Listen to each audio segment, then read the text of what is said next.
break into cybersecurity? There's a ton of content out there, and if you don't know where to start, it can be overwhelming, even paralyzing.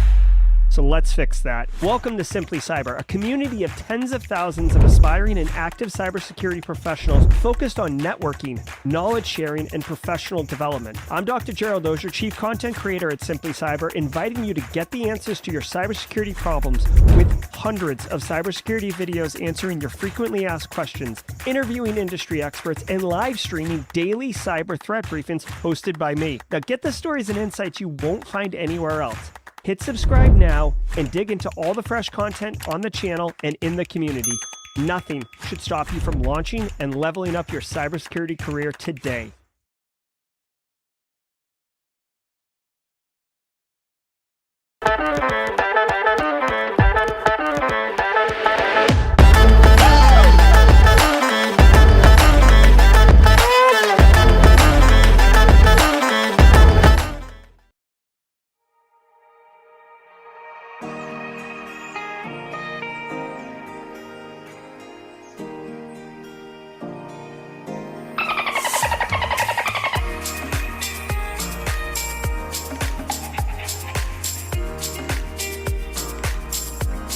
Good morning, everybody. Hope everybody is doing well. As you know, my name is Eric Taylor. If you're first time here, say hello. We love to see you. I am Eric Taylor. I'm the CEO and Chief Forensic Officer of Barricade Cyber. And I welcome you to today, October 6, 2023, episode 467 of the Top Cybersecurity News Now. And I am flustered this morning. I have not had enough coffee this morning. It's been a long week, ladies and gentlemen. It's been a very, very long week. I'm sure there's going to be some stories. As always, I want to remind everybody here that, you know, if you are here and you do require CPEs, like most of us that are in SANS and some other certification bodies, you got to have certain CPEs in there. So please remember that each episode is worth half a CPE. So take that screenshot, say hello to everybody in the chat, like everybody's doing. Like Jonathan Reed, Emmanuel Dark, Stephanie Strauss, I see all of y'all. Thank you so much. Thanks for dropping that Barricade Cyber logo. I do greatly appreciate it. If you are first time here, again, welcome. Glad to see you. If you're like, okay, what in the world is going on? Who is this jackwagon here, right? So normally these shows are hosted by Dr. Gerald Ozier. From time to time, I get the honor of being able to fill in for him and give you guys a technical perspective.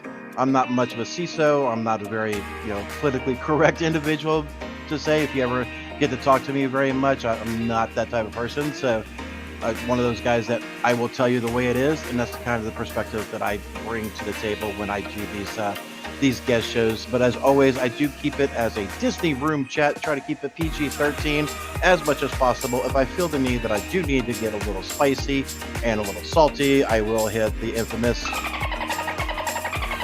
just to kind of blurt that thing out for little Miss Kennedy and the other little ones that may be in the room, so the adults kind of know what's going on. And yeah, but anyway. Again, if you are team hybrid, you're catching up and listening to me talk really, really fast. Good to see you. Much love to those who are on team audio. I know a couple of times I come in, I don't see Dr. Gerald Ozier. Give a shout out to you guys over there. So, hey, audio, I know you can't see me wave, but we see you driving to work, and glad that you're able to tune in and join us today, or whenever you may be tuning into this. If you are a team replay, I did see Dr. Gerald Ozier say a couple of days ago that team replay is definitely coming a 6-to-1 ratio, if I remember correctly, from those who are watching, after the fact. So thank you so much. As always, we want to expand this reach. So if you can do us a big favor, I do currently see 137 people in here. If you can, please consider hitting that thumbs up button so that way other people on YouTube will know about this content. We are trying to grow a community. We are trying to get that outreach, and we are trying to invite other people who are interested to break into the space or simply advance their knowledge or just get somebody else's perspective. Anybody who's been in the InfoSec cybersecurity world a lot, your world gets very minimal. You have almost a echo chamber of thoughts and ideas, and it's always good to be able to step to the side a little bit and kind of look out the door and see what everybody else is saying. This is kind of a good place for that. And with that, I do want to give a shout out and a thank you to the show's sponsors. With that, we want to talk about Panoptcy Security. PanoptcySecurity.com is the place to go if you're looking for a company to help you get your quantified risk assessments done. Eric, what's a quantified risk assessment, you may ask? Quite simply, if you are trying to get projects done and you're having problems getting this thing explained, kind of like I do sometimes when you're trying to talk to the CISO or the C-suite of your organization, sometimes these type of reports definitely help get you across that finish line. It helps explain things in a very dollars and cents scenario of the risk to doing it, not doing it, and kind of a timeline. So if you're looking to, again, go into 2024 more secure than you are in 2023, please consider Panoptcy Security for your quantified risk assessment and the wonderful team of folks that are over there to help you, again, help you achieve your goals. They are a Swiss Army knife in your backpack, if you will. So one of many tools you've got to pull out to help you get where you want to go. Also, I want to much shout out to the one and only John Strand and his entire team at Black Hills Information Security. They have the whole training arm called Antisyphon Training. And with this, you can get pretty much a lot of your basic introductory courses taken care of for pretty cheap. You literally pay what you can. Description is down in the link below. So, definitely check it out. They have reports for pen testers. Again, I think I said this last time. When I was doing a lot of bug bounty and doing a lot of penetration testing, reporting was a major issue. Trying to figure out how to do that. And it looks like the gentleman BB King has got that solved. I've heard him speak on a couple of the webinars for Black Hills. He definitely seems like a very knowledgeable, incredible individual. So definitely check that out if you're in there. If you're looking for SOC core training, active defense, regular expressions, I can't tell you how many times. I'm over here Googling how do I regex this thing. So regular expressions, you don't know. You hear regex, regex, regex. It's short for regular expressions. So definitely check them out. They always have a wealth of knowledge. They're always coming out with some new content and being able to help you, educate you and your team to make you guys and gals even stronger in the world of cybersecurity and being able to help get your job done just a little bit easier. Just so everybody knows, I did check my schedule before jumping in here. As of starting this show, at least, I do not have anything hard pressing. So we will have a little bit of jaw jacking. So definitely save your questions to the end. And I will facilitate that a little bit. And Jeremy, I'm not going to butcher that last name, but definitely hello, first timer. Thank you, mods, for posting that in there. So Jeremy, we do see you. Thank you so much for joining. With that, we will switch gears and get into the top cybersecurity news of the day and let you know what in the world I think about it.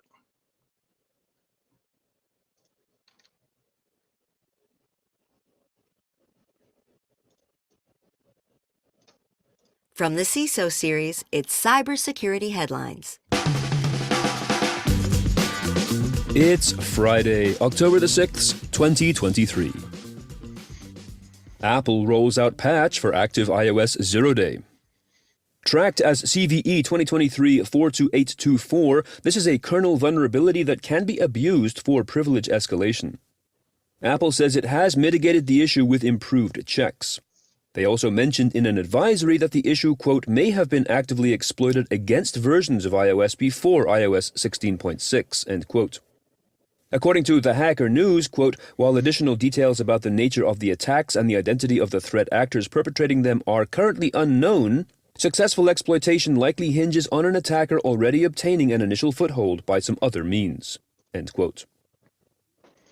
Sorry, this is coming in for Dr. Gerald Ozier. What's that, sir?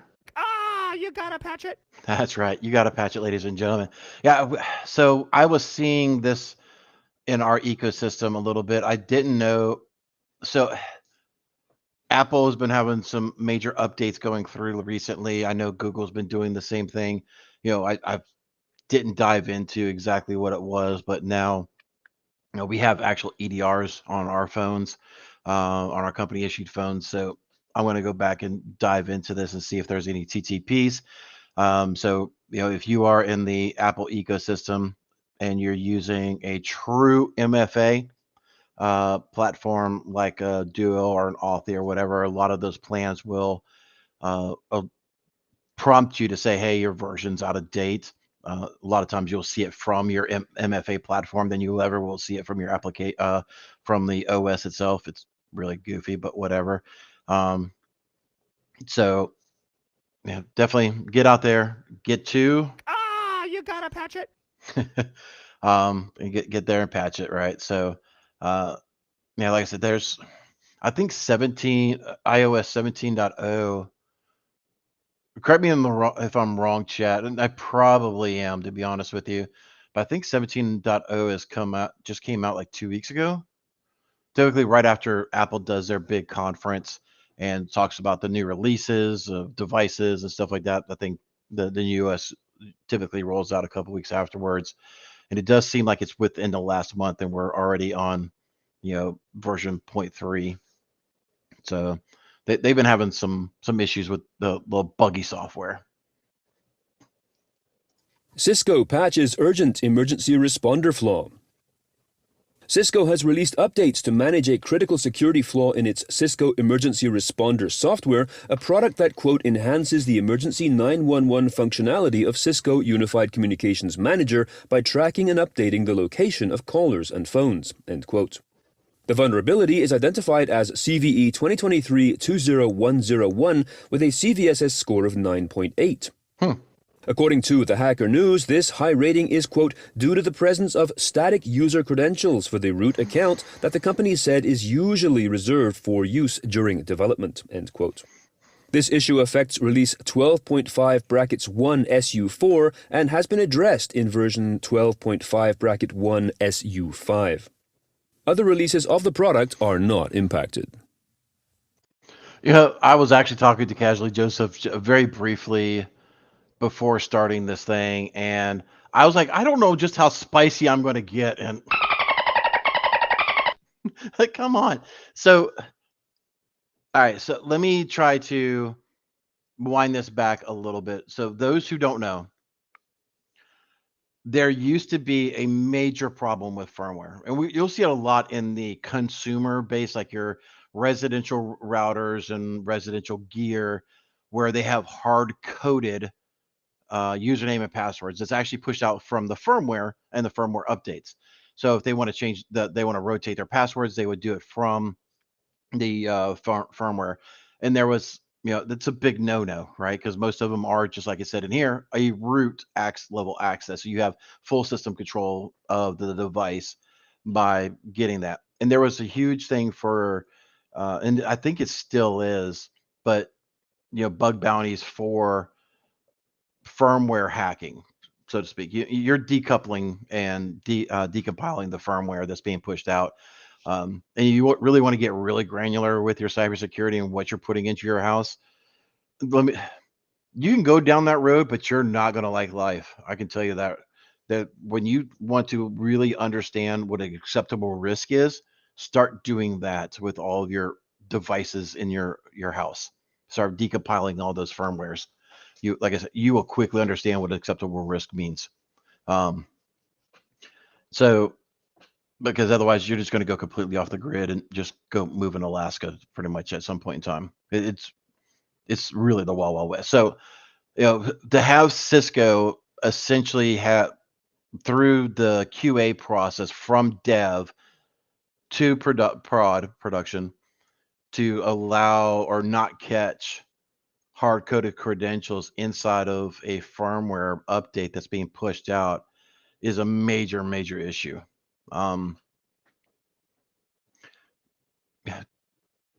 There's just here's a 2-second scoop, again from You gotta patch it. all right, I'm probably gonna wear that button out today, but you see this release today, You see this release today. I guarantee you that today is Friday. As Dr. Joe Dozier says, mark the tape. I guarantee you by Monday or Tuesday, you're going to see threat actors exploiting this. A lot of times, unless it's a 0 day that they discovered, but threat actors are looking at these feeds just like us. And these things are typically a day or two old before CISO series picks it up into their news feed. Nothing against this series. I'm just saying that now that we're talking about it this morning, just understand you're a day, maybe half a day to a day, maybe even 2 days behind the curve of publication, right? So if you have this gear, all hands on deck, do your evaluation. If you have any test equipment, things of that nature that you could be able to potentially use to, test to make sure that this patch works. But try to get these patches rolled out immediately because, again, threat actors are going to see this. They're testing equipment all the time. If you don't think that they don't have a closet full of stuff and they're not buying trials or not buying, but getting trials to EDRs and things of that nature and constantly testing their systems to get around and circumvent EDR tools and other equipment, you're sadly mistaken. So please don't sleep on this, ladies and gentlemen. Yeah, I'm going to wear this button out today. Researchers warn of 100,000 exposed ICS systems.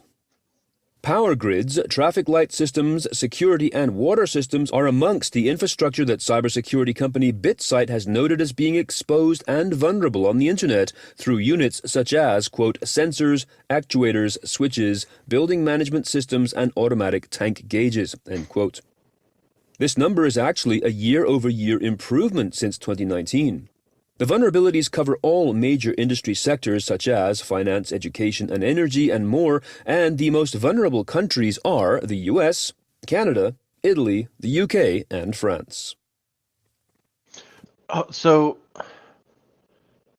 I want y'all to make note of this. Administrators can remove known attack vectors associated with this vulnerability by preventing access to the setup folder endpoints on Confluence. Why in the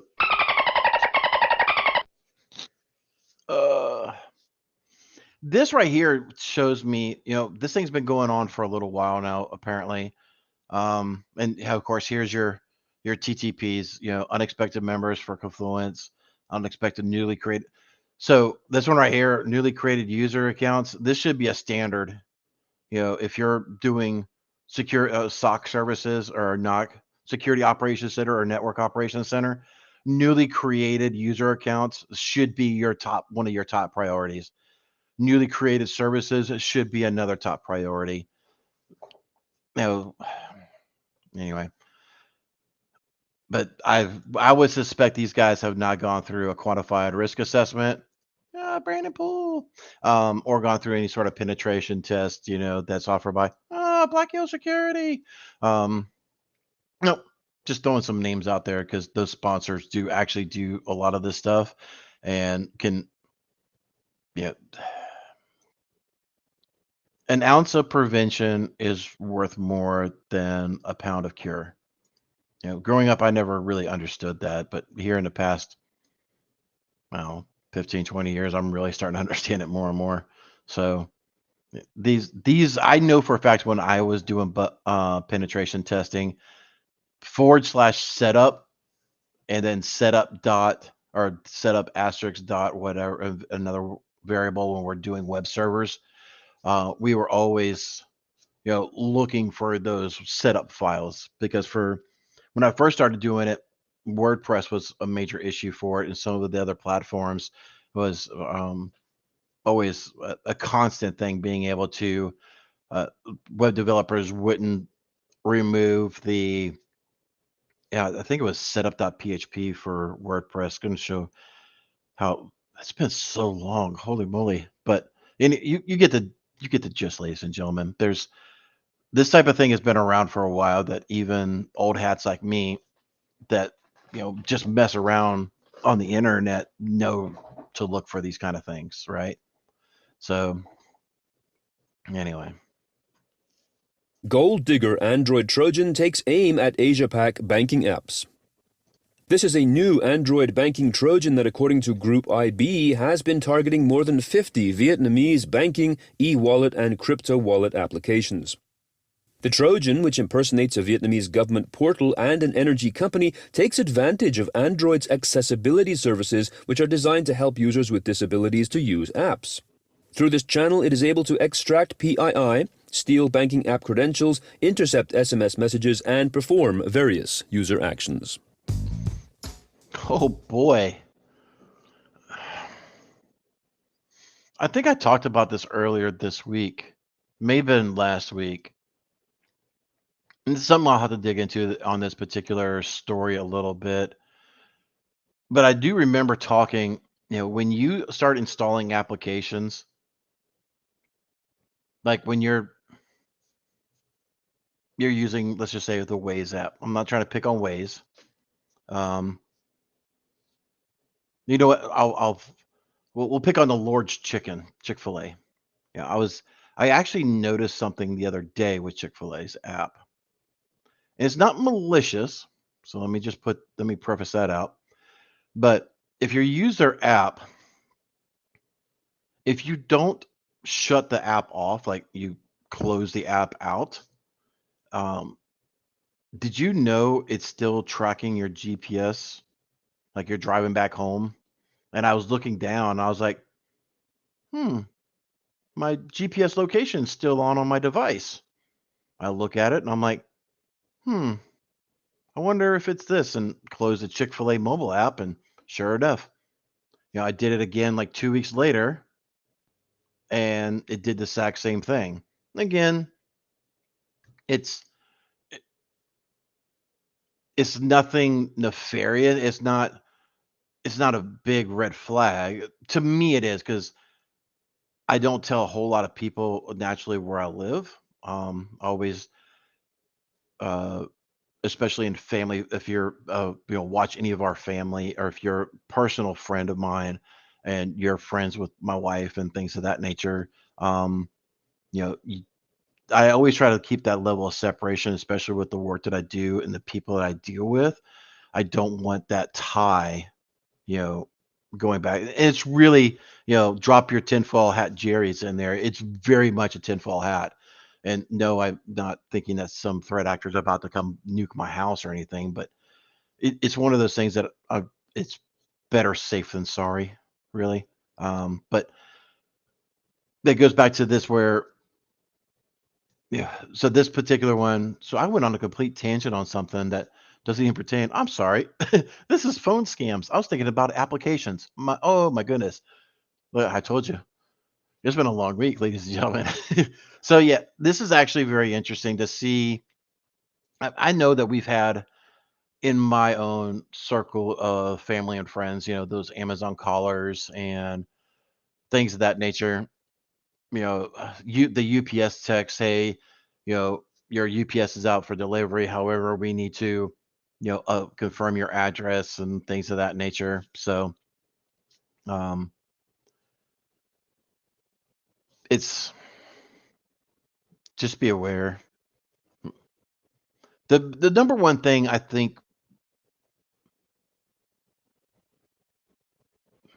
trying to think of okay, so the key takeaway when you're doing education to, let's just say, family. Let's start at your 3-foot circle, like we learned in the Marine Corps. You take care of your 3-foot circle, right?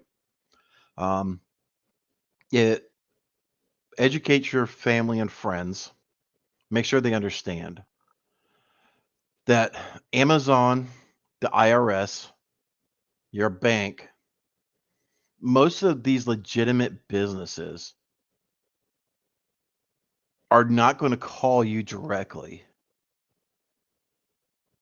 and, engage with you unless you've called them first, except for your bank's fraud department. But 9 times out of 10, a lot of the newer credit card platforms, your Amex, your Chase, your Wells Fargo, Bank of America, they do have those push notifications that come to your phone So that's one of the few pushes that I allow on my mobile device. But if something comes up and I'm like, what the heck is this? I don't remember paying for this or authorizing this transaction. And then a few moments later, the fraud department calls me. Okay, we have some correlation there. But if a fraud department just calls me, I'm like, yeah, no. And I just hang up. Right. So, and then I'll log into my account with the URLs that I know are there and, go through the proper approved channels for verification of said transaction. So I think doing that, you know, again, I went on a rant earlier about, cybersecurity month being 98% marketing and how do we make things better, because the CISO series, or not CISO's, but CISA's yearly publications is the same regurgitated stuff year after year after year after year, because we have still the same problem. So I am taking it, my personal mission is like, anytime we see something like this, take a moment and kind of figure out how all of us as a community can make small changes in our local ecosystem, if you will, our own circle, our 3-foot circle, and make the world a little bit better, a little bit more secure. Because I really think, the quote unquote grassroots efforts is going to be the way to go to get this thing done. I think that was intro to the mid-roll. And now, a word from our sponsor, Conveyor. We can all agree that AI can take one job from us, and that's answering security questionnaires. Enter Conveyor, the AI security review platform helping InfoSec teams attack security questionnaires from all angles. Reduce incoming questionnaires by sharing a trust portal with customers, and for those questionnaires you do get, use our AI questionnaire completion tool to auto-generate precise answers to entire questionnaires in seconds. Lucid tried a free 1-week proof of concept and reduced time spent on questionnaires by 91%. You can learn more at www.conveyor.com. That's CONVEYOR.com. All right. So before we carry on, I do want to make a mention. Thank you so much to Leon Elliott. I do see your 5 gifted subs. Everybody, if you just received a gifted subscription to Dr. Jared Ozier's Simply Cyber podcast, please give a howdy thank you to Leon. Thank you so much. Wow, did we just become best friends? Yep. Sorry, I don't have the sounder. One of these days, I definitely need to see if I can steal that from DJ Bisek or Dr. Jared Ozier himself. So thank you so much for those 5 gifted subs. We greatly appreciate it. Helping spread the advancement. And, I do know some folks have to refresh your page and then you can get the gifted emojis and things of that nature. Mods, are we seeing a lot of unsubscribed people, like Jen Housley, thank you for that confirmation.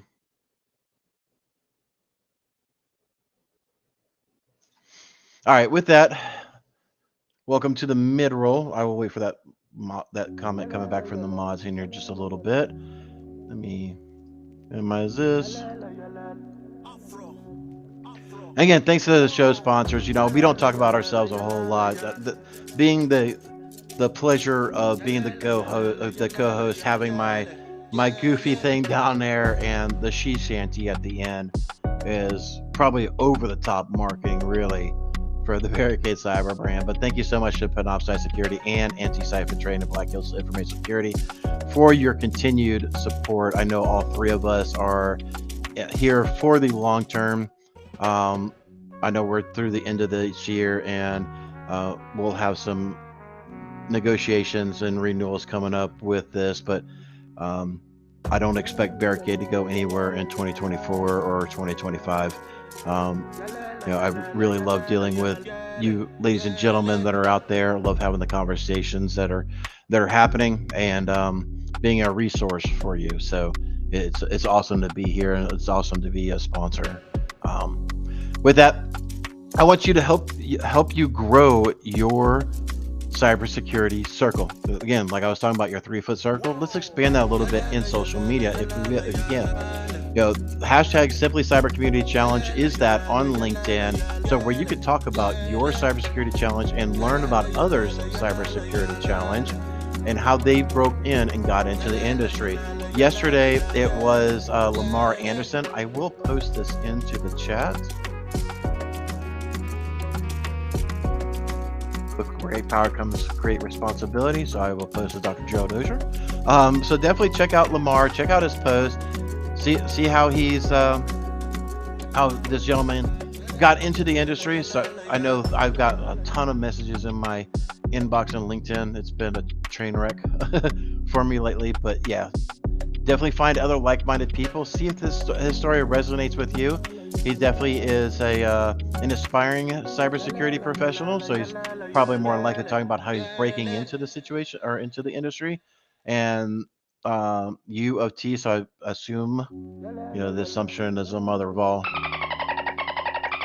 I assume University of Tennessee. But Lamar, if you are in the chat, please say hello and please pass somebody to the baton, the baton to someone who is there that wants to talk about their Simply Cybersecurity. And to help Lamar out, type in hashtag nominate me or something to that effect, and allow him to be able to know who he can be able to lean on and pick to potentially pick up that baton moving forward.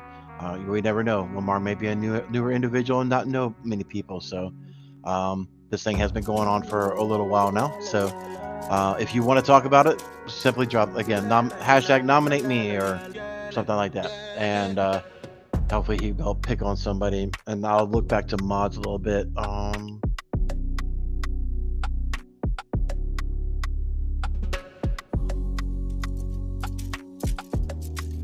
Jen Easley, we are not streaming on LinkedIn right now.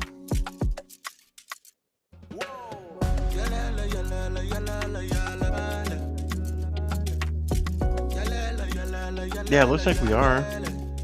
Anyway, we'll carry on.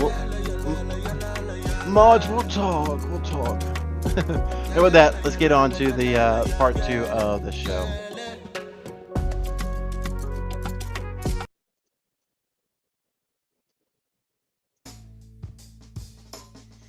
Cloud giants face UK competition probe over lock-in practices. The UK's competition... Do we have... Oh, we may have an issue with I may have not copied a link. Give me 1 second.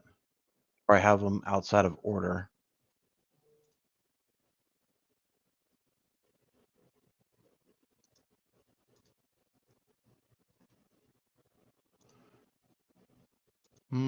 Hold on, ladies and gentlemen. My apologies. Instead of an audio issue today, we are having a URL link issue today.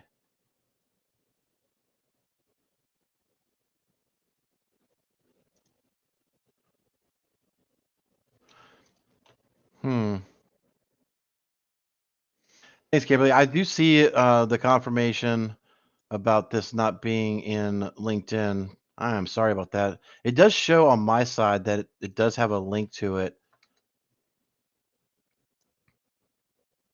So bear with me. Well, we'll flip back and forth.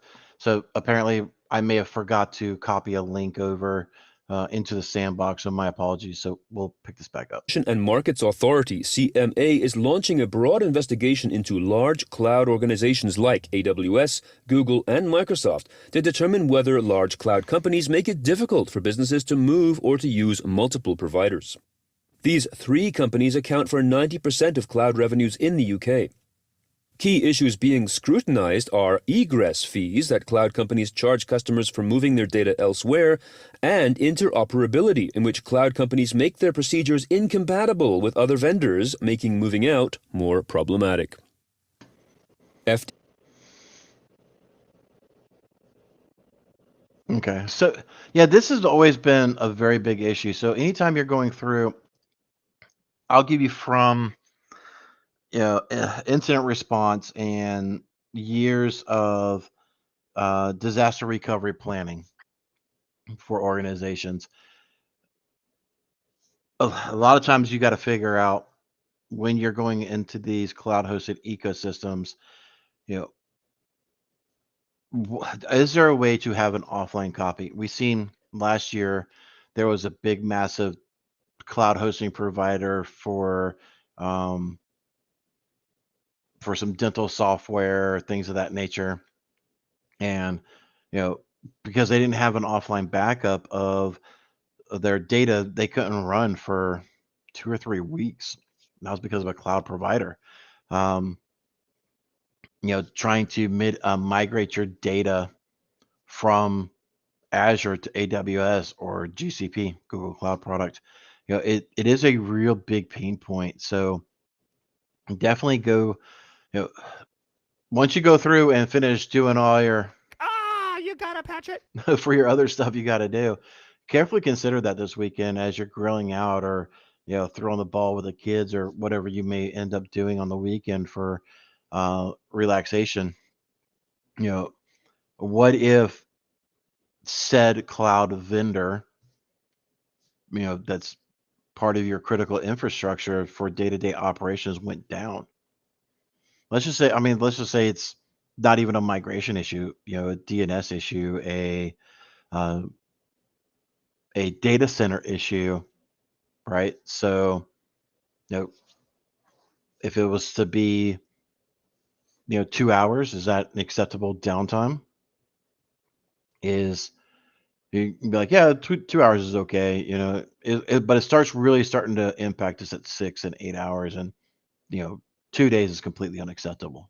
So you got to have these type of conversations and evaluations. Don't just be blindly putting your trust into a cloud provider, because even Microsoft will tell you, if you ever talk to them, um, why isn't my email secure? We're hosted on you. Well, we give you a slate and then you customize the security to your business needs. It's essentially what it is. Just like they don't back up your data either. You really need to have a third party backing up your data. Again, not a sales pitch because we don't offer that either, but most people do not know that Microsoft 365 does not back up your data.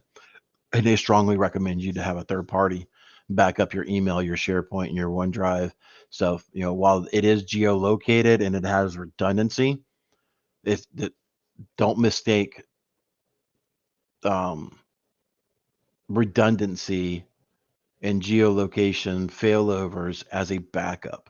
So, definitely things to consider, ladies and gentlemen. FDA pushes cyber mandates for medical devices. The Food and Drug Administration. Yeah, I guess I completely have. I don't know where these links came from. I have no idea. Bear with me 1 second, ladies and gentlemen. I'm going to talk amongst yourselves. I really don't know where I got these links from. Or did it just copy over?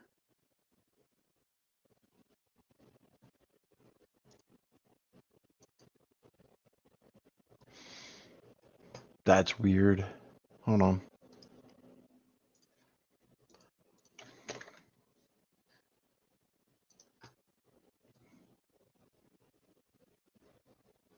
That looks familiar. Why does that look familiar?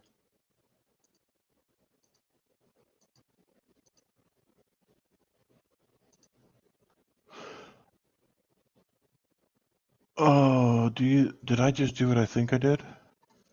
Administration has released a new mandate placing responsibility upon the vendors of medical technology such as pacemakers and insulin pumps to, quote, find and mitigate vulnerabilities, create a software bill of materials, and have a plan in place to address vulnerabilities for products after they have been sold, end quote. The rules allow the FDA to refuse to accept devices that do not meet the guidelines. The rules apply to cyber devices, meaning specifically medical devices that are connected to the internet or that have software or technical characteristics that could be vulnerable. All right, ladies and gentlemen. If you know what I did, you know what I did. I can't believe I did that. Clearly, even I am not paying attention and neither are you folks, because nobody said anything. Oh my gosh! So I won't spoil it, but if you know what I did wrong, you know what I did wrong. So, um, that is so weird. I can't believe I did that.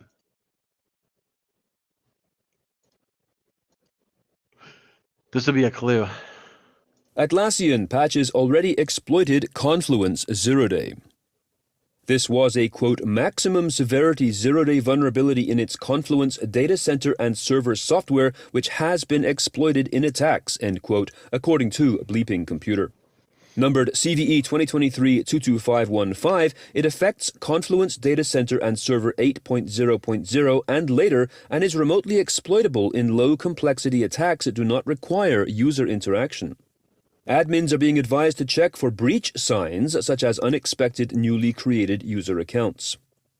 The company mentioned in a statement that, quote, Atlassian cloud sites are not affected by this vulnerability. If your Confluence site is accessed via an Atlassian.net domain, it is hosted by Atlassian and is not vulnerable to this issue, end quote. So I will tell you what I did. If you haven't figured it out, I will tell you, using the wrong link. No, that's not what I did wrong. This is definitely very much a Carl issue. I can't believe I did that. And it's honestly too far into this to fix it now. So my apologies to Dr. Gerald Ozier. If you catch this thing, I am a big freaking Carl meathead. That is freaking. Once you figure out why I'm just kind of moving along, but I will tell you in a second. Fake Amazon callers top this year's list of phone scams. A new report from Hiya, Hiya, a company that focuses on phone security and fighting phone fraud, shows that phone fraud and scam calls continue to plague phone owners, with the UK, the US, and Canada seeing 28, 27, and 20% of calls, respectively, as phone fraud and spam. Among the chief phone scams this year are Amazon impersonators alerting to an unauthorized purchase and urging an account update, outstanding insurance bills, Medicare fraudsters offering medical services in exchange for people's Medicare numbers, get-rich-quick crypto sales, and impersonators of loved ones who need money wired quickly. All right, ladies and gentlemen, if you haven't picked up what in the world I did by just kind of going through, so I typically use tabs in for part of the show prep. So it's probably going to be in fact, I will do it this way so you get a better, so you'll see, I have intro here, I have story, then I have mid-roll, then I have number 2. My jackwagonish self had the grouping for number 2 and number 1 backwards.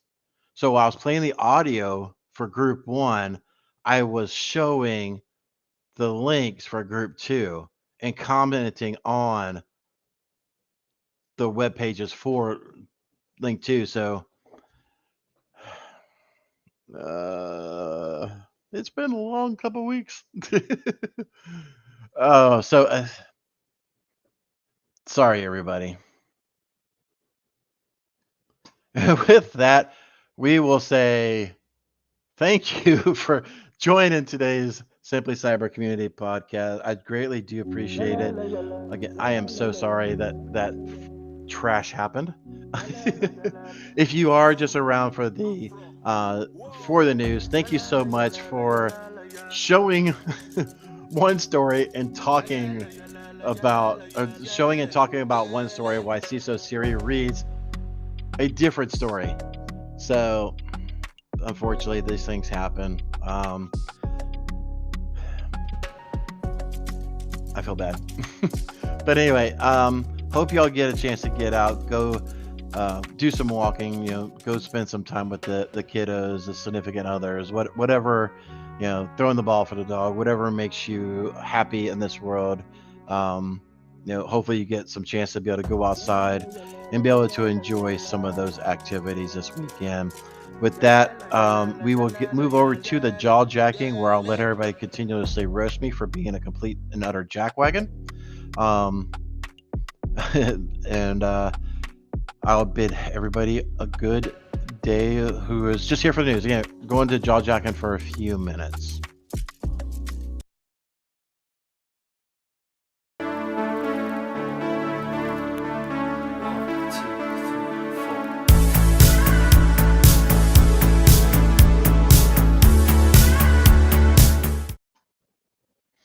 All right, welcome to jaw jacking. Come on, bring on the roasting. Oh my gosh, I cannot believe I did that. That is so crazy. So we did see something. Let's see. So if you have any questions for me, definitely put in the Q colon and then type in your question, and that way we can be able to I can be able to see it. There was somebody. So Luke, enjoying your last day at looking at the ocean. Are you on vacation or are you moving? Hopefully it's just vacation, because moving sucks. Coming back from vacation sometimes sucks, especially when you got family and stuff like that. It feels like you need a vacation from your vacation.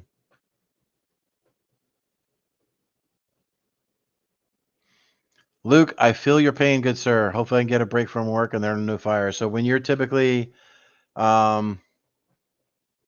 especially in info security and DFIR, it's Friday, Saturday, and Sunday are typically our Mondays. So busy times are always in there. Let's see, from one of my counterparts in chat, from Casually Joseph. All right, jaw jacking time. What's for dinner? Just up. We are probably going to do some. I don't know about tonight, but on Sunday, we're probably going to fire up the Traeger and do some St. Louis, a couple of different styles of St. Louis ribs, with my smoked mac and cheese. So that's probably going to be what's on the menu for the weekend. Kind of cue up some music. I wish I had some better. Let me do this and then do this and then do that, just so we can have some music. I wish I had the kind of the same setup that Dr. Gerald Ozier has, where I can actually feed this in without sharing my screen. Stefan Strauss, any cool work stories? Not recently, unfortunately. Nothing I'm legally allowed to talk about. I know Joseph and some of the people who know me well are just waiting for the next episode of KMS Pico to come across my desk, because I lose my freaking ever loving on that program.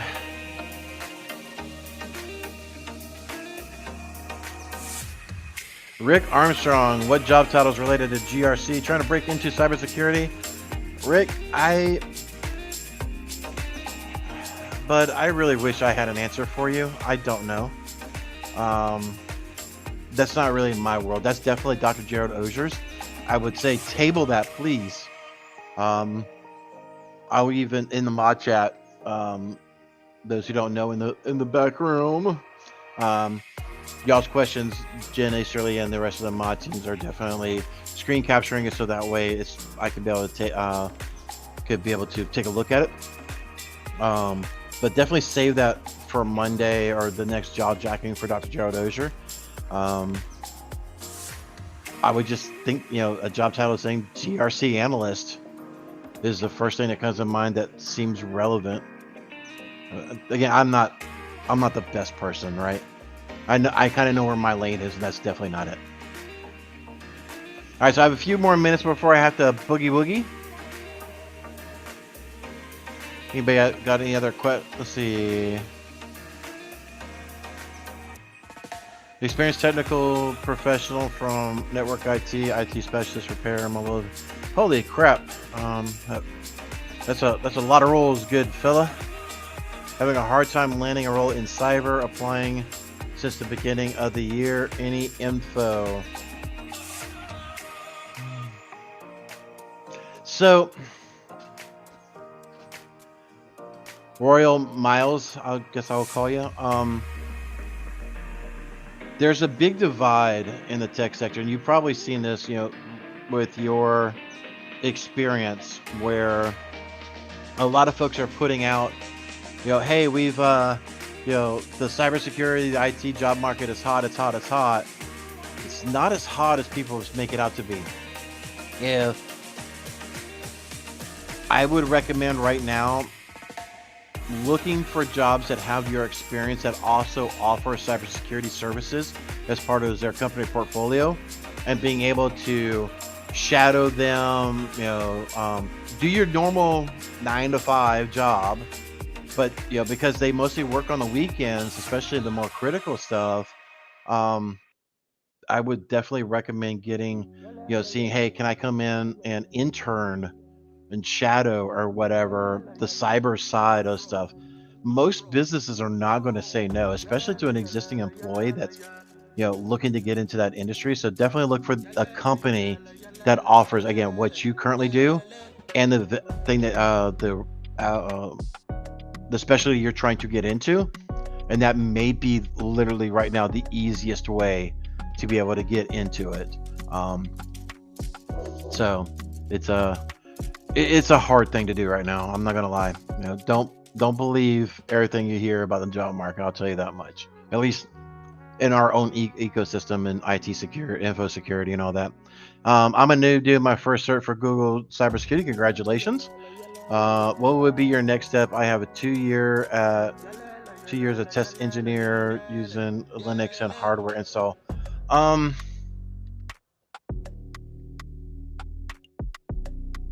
What I would probably recommend, depending on your age, I will assume you're a younger lad. I remember kind of fondly when I was, very early cutting my teeth, working at local computer shops. Now, I'm not talking about the big box stores, right? I probably just made Joseph jump out of a window.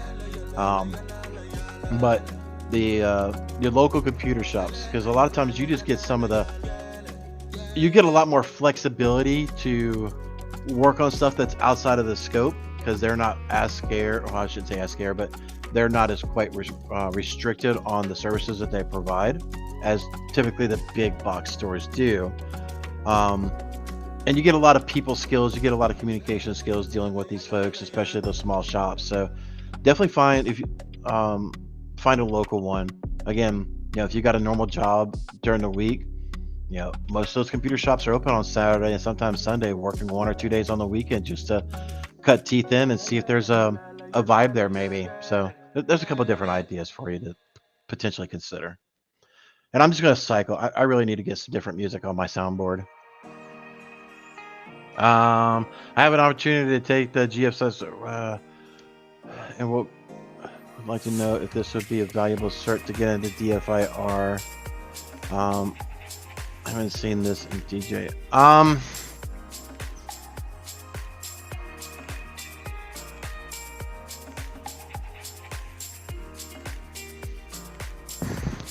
Let me just a second. Bear with me 1 second. I'm pretty sure I know exactly which one that is, but it's been a long week. Let me confirm it is what I think it is. Yeah, from EC Council, the forensic investigator. So those who don't know, I'll actually bring up my other screen here again. Casually Joseph, I think, was actually talking to me about this the other day. Or probably, I say other day, within the last 30 days. He's seen this and didn't know if this would be of value. I don't know a whole lot about this particular course. I know EC Council has a lot of bad rap around a lot of their stuff. I don't know about this, so I don't have any insights. I don't know anybody in my circle that is recommending this yet. How much does it cost Does it tell you? Or do you have to get into their sales funnel? That's what it looks like. Another thing I don't really like about businesses is, if you're not willing to post your price for training on your site, I understand a lot of times you can't do that because it depends on case by case, scenario by scenario, like consulting services like us and Brandon Pohl and things like that, right? But I mean, you're doing a training seminar. The Black Hills Information Security can do it. Why can't you guys? So I guess it depends on the price and what's actually covered. I don't see anything jumping out at me here, Nathan, that says, course outline.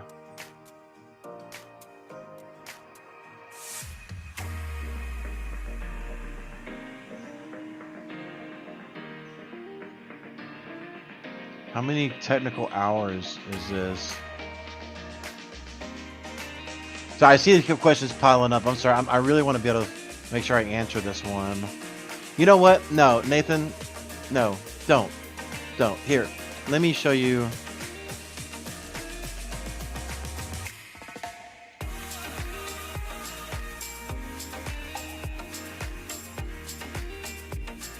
This guy, if you've seen this guy 13 Cubed on YouTube, you know he's got a wealth of information. I'll put this in the chat, but what I've seen of him, he definitely knows what he's talking about when it comes to DFIR. I know these prices definitely start getting a little pricey in some of these scenarios, but the dude knows what he's talking about. And I think you will have light years more experience and understanding by going through 13 Cubes training than you might ever do with EC Council. Again, only because I know we have a proof of concept, if you will, with 13 Cubed on YouTube. We don't really know, even Sands would be like, hey, in this course, they kind of do they take like one of the books like from day 2 or day 3, and they kind of do a snippet, of 10, 20 pages of it or whatever, and kind of walk through that class in a very microscope. And I'm not seeing anything that jumps out at me out of EC Council. So I'd rather go with somebody that has information out there that's easily able to consume. With that said, let me get back to the questions, ladies and gentlemen. Again, sorry I went so long on that one.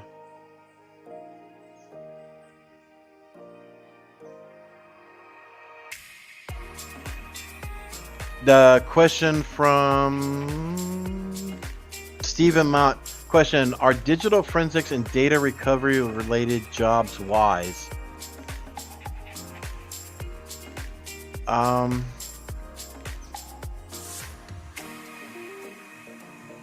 I don't understand the question.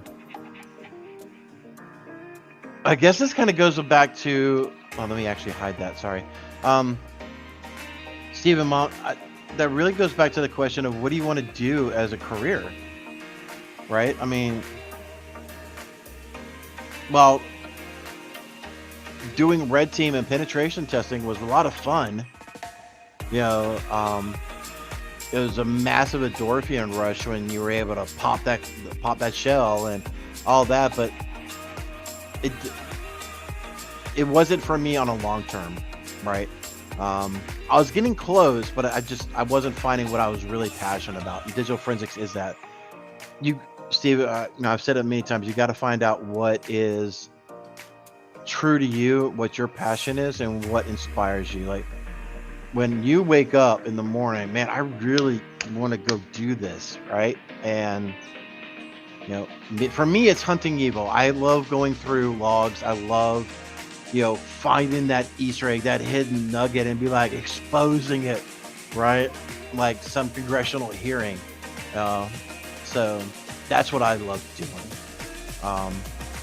So For me, it's wise. For you, I don't know, maybe GRC, maybe hardware. Again, you got to find what your passion is. Don't live someone else's passion. Let me try to catch up here in the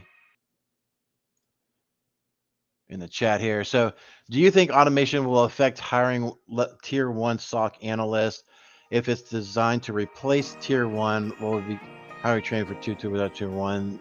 All right, so elite gunslinger. Let me just confirm. I know. Let me just make sure somebody didn't slide in on my calendar.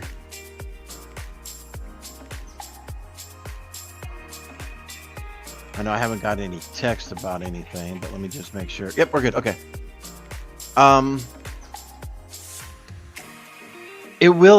Automation will affect tier 1. I am not of the notion that automation will replace tier 1, right? There's a lot of alerts that are generated in your SIM and other tools that you'll leverage throughout from your day-to-day operations that still need to be verified, right? Case in point, the case we were doing earlier, or not a case we're doing, but a story that was on earlier, talking about new users being created. You can have an alert for that, but what is your action item for that said alert? Traditionally, a lot of automation will be like lock it down, then do your verification, and then unisolate, unlock it down for that. It really depends. Automation is going to be cool to help get to the answers faster, but you're still going to need the skill set to be able to digest what that automation is still doing, right? So, we had a situation that came up yesterday that sent me down an hour-long rabbit hole. It was a process called mem compression that got flagged as a suspicious process. It's a great story about automation. Yes, we're learning more and more on cases from threat actors on the latest TTPs. We're applying that to our SOC services and our SIM services and being that ultimate big brother, if you will. But those are one of those suspicious things. Like, this was not running on a whole lot of machines across our entire management. Let's raise an alert and investigate it. And let me rephrase that for the people in the back.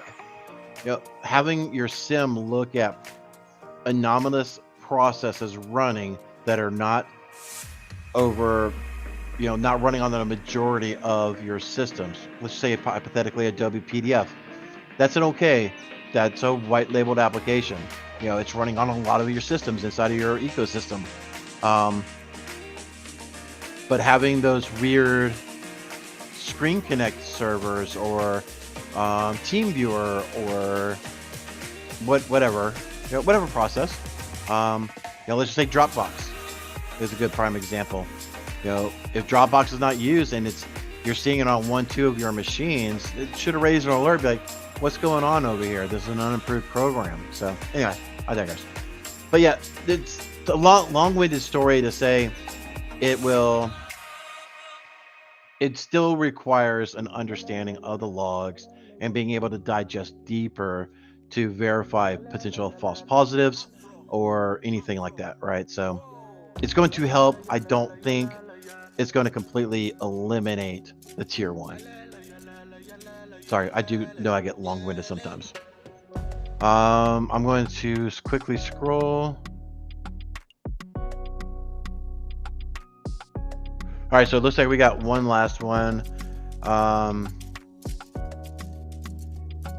Queued up, I guess. QEDUP. See if I can just try to find him here in the chat.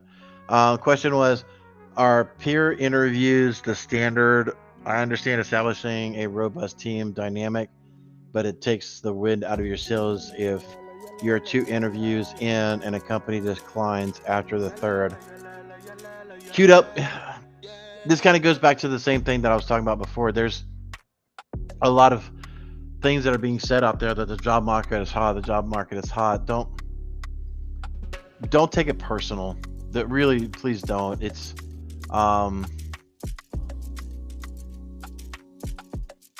a very rocky industry with the job market and things of that nature. So well, it looks like we have a super chat coming in from Black Tactical.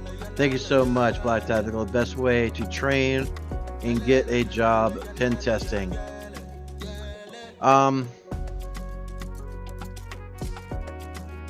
Black Tactical, again, thank you so much for the super chat. I'm sure Dr. Gerald Ozier will appreciate that. The best way to train and get a job in pen testing. You know what? I'm going to go back to the sponsor.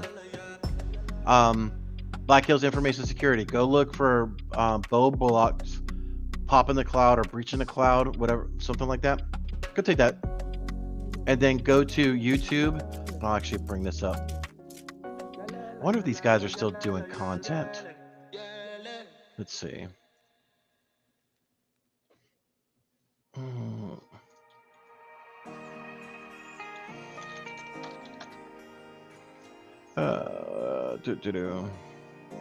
So there's a gentleman named Stoke.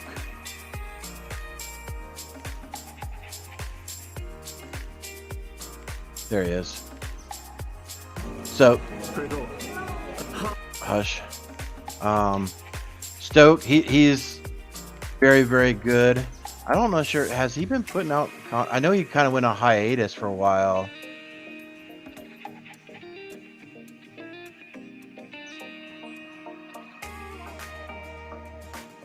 Okay.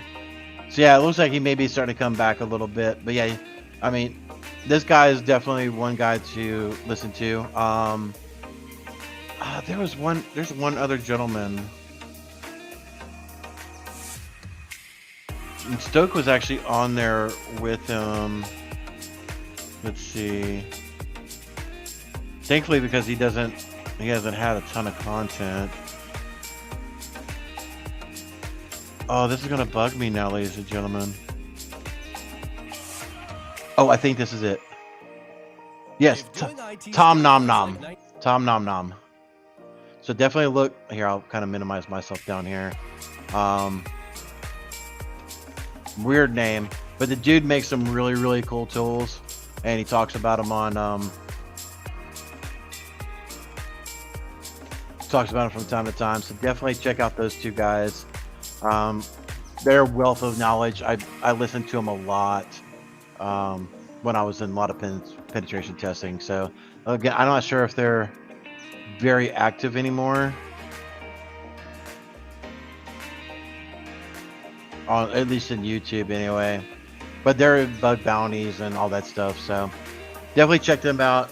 Once you start watching some of their content, or a lot of their content, a lot of the other ones like Nahamsec and things of that nature will start coming up. But anyway, with that, thank you so much everybody who did stick around. I do greatly appreciate another successful jaw-jacking session, at least.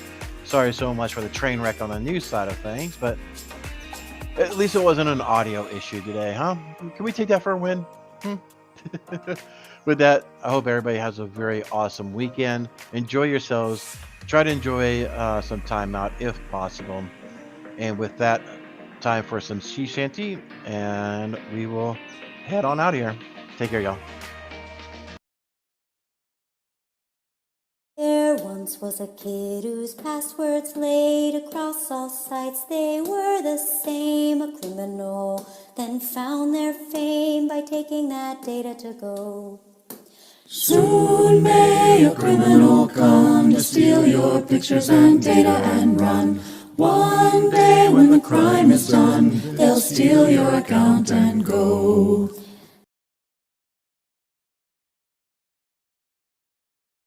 Everybody, I hope you enjoyed that content. Keep the cybersecurity train going by connecting with the other Simply Cyber community resources.